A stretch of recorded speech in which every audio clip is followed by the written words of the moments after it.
අයිබෝවන් අතිතුම් ශ්‍රීපදස්ථානයේ තියෙන හාස්කම් හා ජනප්‍රවාදවල කියවෙන පළතුරුයන් හා ඇත්සෝන් පිළිබඳව අද අපි කතා කරමු.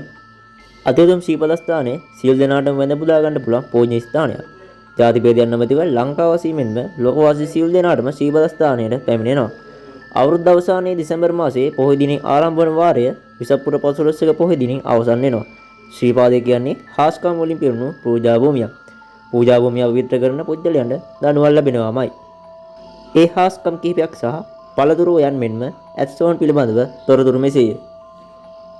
අංක 1 පළතුරු වෙන ශිල්පා අඩවිය ගැන ජනවහරේ බොහෝ ජන කතා තිබෙනවා. ශ්‍රීපාද සංස්කෘතියේ මුල් කොටගත් රසවත් ජන විශ්වාසයක් තමයි මේ කියන්න හදන්නේ.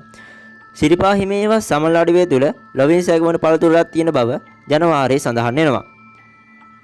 ශිල්පා හිමිය ඇවිදින එනම් ශිල්පා අඩවිය තුල ඇවිදින පුජ්‍යලයකෝ මෙම පළතුරු වලට ඇතුළු වූහොත් ඔහුට කුසපුරා ආහාර ගැනීමට පළතුරු ඇති බවත් ඊට සමන සම්බන්ධ වියන්ගෙන් කිසිත් බාධාවක් නැති බවත් ඒත් ඒ මුවනේ පළතුරු පිටතට ගෙනීමට නොහැකි බවත් සුමන සම්බන්ධ වියන්ගෙන් ඊට කිසිදු අවසරයක් නැති බව ජනවාරයේ තවදුරටත් සඳහන් වෙනවා. අංක 2 ශිල්පා අඩවිය අභිරහස් ඇත්සොහොන ශ්‍රීපාද අඩවිය ගෞතම ශ්‍රී සම්බුදුරජාණන් වහන්සේගේ ශ්‍රීපාද පද්මයේ පිහිටා ඇති සේම ගුප්ත අභිරහස් වලින් සැඟවී ගිය ස්ථානයකි. එහෙනි නිතිපතා අලුත් යමක් සිදුවේ. අප විසින් දක්වා සිටින්නේ එවැනි අභිරහසක් පිළිබඳවයි. 1940ට ආසන්න කාලයේ ශ්‍රීපාද අඩවියට ඉහළින් පියාසර කරමින් තිබූ ගුවන් යානයක් කාර්මික දෝෂයන් නිසා කඩා වැටුණු බව සඳහන් වෙනවා. යානයේ ගමන් කළ තිදෙනෙක් අනතුරේදී මිය ගිය. අනතුරින් කම්මරයට පත්ව සිටි නියමුවා පැය කිහිපයකට පසු යානයෙන් බිමට බැස වනාන්තරයේ මැදි මිනිස් පුළුටක් සොයා ගැනීමට ගමන් කරන්නට විය. කම්පනයා තද පිපාසය උදුර කරගත්තේ ඉදුණු පළතුරු කෑමෙන් හා නිතර ගලා ගිය සීතල පවිත්‍ර ජලය පානය කිරීමෙනි.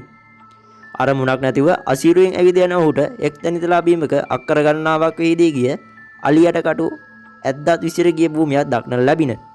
ඒ වටා තිබුණේ සරුවට ගහකොළ වැඩි තිබූ වනාන්තරයකි.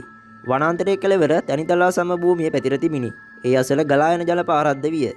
තැනිතලාව පුරා විසිර තිබූ ඇටසැකිලි දි รา ගිය ඇටසැකිලි හා ඇද්දලා අනුව ඒ ඇතුන්ගේ සුසාන භූමිය බවට ඔහුට අවබෝධ විය.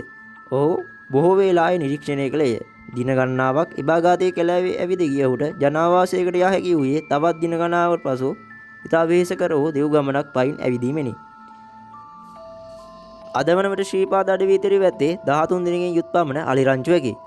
ශ්‍රීපාද වන්දනා කාලයට එම සත්තු මිනිස් පුරුටක් නොදැන ශ්‍රීපාද සීමාවේ ඈත කෙළවරට ගොස් සැරිසරති. ඉන්දුනීසියානු ගුවන් අනතුර සිදු සප්තකන්‍යාව හෙවත් හෙබර්ටන් කදු අඩවියේ ලක්ෂපාන දියල්ලා සිට මෙමල් රංචුව ගැවසෙන බව දුටුවන් ප්‍රකාශ කරයි. සිංහ රාජ්‍යයේ ඉතිරි ඇත්තේ එකම රැල්ලක ඇතුන් තිදෙනෙකි.